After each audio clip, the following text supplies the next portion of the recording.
ഇന്നൊരു ബിരിയാണി വെക്കുന്ന വീഡിയോ ആണേ. ഒരേ സമയം ഒരേ ചേരുവകൾ കൊണ്ട് രണ്ട് ടേസ്റ്റിലുള്ള രണ്ട് രീതിയിലുള്ള ബിരിയാണിയാണ് ഇന്ന് വെക്കുന്നത്. ആദ്യം കഴുകി വെച്ച ചിക്കനകത്തോട്ട് മുളക് പൊടി, കുരുമുളക് പൊടി, ഇഞ്ചി വെളുത്തുള്ളിയുടെ പേസ്റ്റ്, മഞ്ഞൾപ്പൊടി, ഗരം മസാല ഇതെല്ലാം കൂടി ഇട്ട് മിക്സ് ചെയ്ത് മാറ്റി വെച്ചേ. മറക്കരുത്, ഉപ്പ് ഇട്ട് പുരട്ടി കുറച്ച് നേരം അത് മാറ്റി വെക്കാം. ഞാനിത് കറി വെക്കുന്നതിന് മുമ്പ് അരമണിക്കൂറിന് മുമ്പാണ് ഇതെല്ലാം പുരട്ടി മാറ്റി വെച്ചത്. അത് ഞാൻ ചിക്കൻ കറിയാണ് വെക്കുന്നത്. ഉരുളിക്കകത്തോട്ട് ഓയിലൊഴിച്ച് അതിനകത്തോട്ട് സ്പൈസസ് ഒക്കെ ഇട്ടിട്ട് നല്ലപോലെ ഒന്ന് വഴറ്റിയിട്ട് ഇഞ്ചിയും വെളുത്തുള്ളിയും കൂടെ അരച്ച് വെച്ചത് ഇത് ചേർത്തു.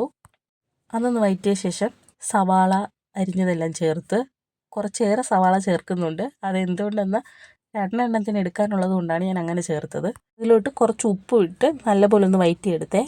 ഞാനിവിടെ ബിരിയാണി വെക്കുന്ന സമയത്ത് ചോദിക്കും എങ്ങനത്തെ ബിരിയാണിയാണ് വേണ്ടത്. അന്നേരം ചിലവർക്ക് കറിയും ചോറുമായിട്ടുള്ളത് മതിയായിരിക്കും, മറ്റവർക്ക് ബിരിയാണിക്കകത്ത് ചിക്കൻ വെച്ചത് നമ്മുടെ ദം ബിരിയാണി വേണമായിരിക്കും.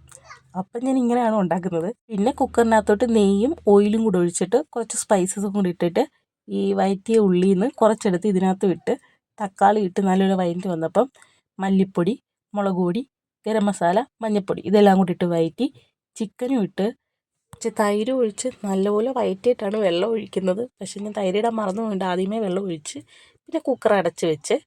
നേരത്തേക്കും കറിക്കുള്ള ഉള്ളി വഴറ്റി വന്നിട്ടുണ്ടായിരുന്നു.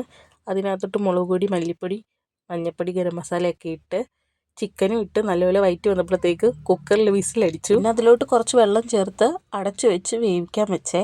ഇടയ്ക്കൊന്ന് തുറന്ന് നോക്കി ഇളക്കി കൊടുത്ത് പിന്നെ അടച്ചു വെച്ച് അങ്ങനെ തീ കുറച്ചും കൂട്ടിയൊക്കെ ഇട്ട് ചിക്കൻ കറി വേവിക്കാൻ വെച്ചു. ഒരു പാത്രത്തിൽ കുറച്ച് ഓയിലും നെയ്യും കൂടെ ഒഴിച്ച് കുറച്ച് സവാള മൂപ്പിച്ചെടുക്കണം. ഇത് കുക്കറിനകത്തുള്ള ബിരിയാണിക്കുള്ളതാണ്. പിന്നെ കുറച്ച് ക്യാരറ്റും കൂടി ഇട്ട് നല്ലപോലെ മൂപ്പിച്ചെടുത്ത് പിന്നെ അണ്ടിപ്പരിപ്പ് മുന്തിരിങ്ങയും അതിൻ്റെ കൂടെ തന്നെ ഇട്ട് മൂപ്പിച്ചെടുത്ത് അപ്പോഴത്തേക്ക് ചിക്കൻ കറി നല്ലപോലെ ഒന്ന് വറ്റി വരാറായിട്ടുണ്ട്. അങ്ങനെ ഉള്ളിയെല്ലാം സെറ്റായി കിട്ടിയിട്ടുണ്ട്. പിന്നെ നേരത്തെ ഞാൻ ചോറ് റെഡിയാക്കി വെച്ചിട്ടുണ്ടായിരുന്നു. ബസുമതി റൈസാണേ. പിന്നെ കുറച്ച് പൈനാപ്പിൾ എസൻസ് കുറച്ച് വെള്ളത്തിലും കൂടെ കലക്കി എടുത്ത് മാറ്റി വെച്ചു. കുക്കറിനകത്ത് ചിക്കനകത്തോട്ട് ചോറിട്ട് പിന്നെ ഈ അണ്ടിപ്പരിപ്പും സവാള മൂപ്പിച്ചതും ക്യാരറ്റും ഒക്കെ ഇട്ടിട്ട് പൈനാപ്പിൾ എസൻസ് ഒഴിച്ച് കുക്കറിൽ വിസിൽ വെക്കാതെ തീ കുറച്ചിട്ട് അടുപ്പത്ത് വെച്ചു. അടുത്ത ബിരിയാണി ദമ്മിടാനുള്ള സവാളയൊക്കെ മൂപ്പിച്ച് മാറ്റി വെച്ചു.